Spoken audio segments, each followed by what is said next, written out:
Баршаңызға сәлем. Бүгін біз оюды жабыстырудың бір үлгісін көрсететін боламыз. Ол үшін бізге осындай трафариттер керек болады.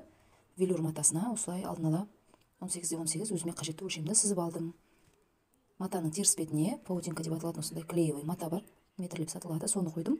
Ал оның үстіне пергаментный қағаз қойып, үтікпен, ыстық үтікпен басып алдым. Осылай қағазды ашқан кезде абайлауымыз керек, себебі бір-біріне тиіп кетсе жабысып қалуы мүмкін. Осылай жабыстырып болған соң, мынау паутинканың ыстығының басылғанын күтесіз. Одан соң міне бізде клейлі жабысқақ матамыз дайын болды. Енді мынандай өлшемдерді негізі осыдан кейін де сызып алуға болады. Жаңағы трафареттерімізді қойып, қажетті өрнектерімізді сызып алдым. Мінекей бізде дайын өрнекті жабысқақ мата шықты. Енді қиып алу қалды. Қайшымен болмаса роликті пышақпен кесіп аламыз. Мінекей бізде 18-18 дайын.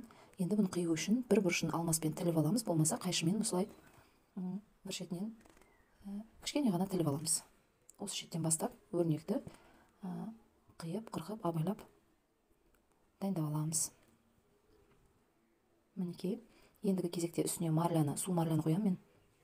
Су марляны қойып, ыстық үтікпен басып алдық. Ою дайын.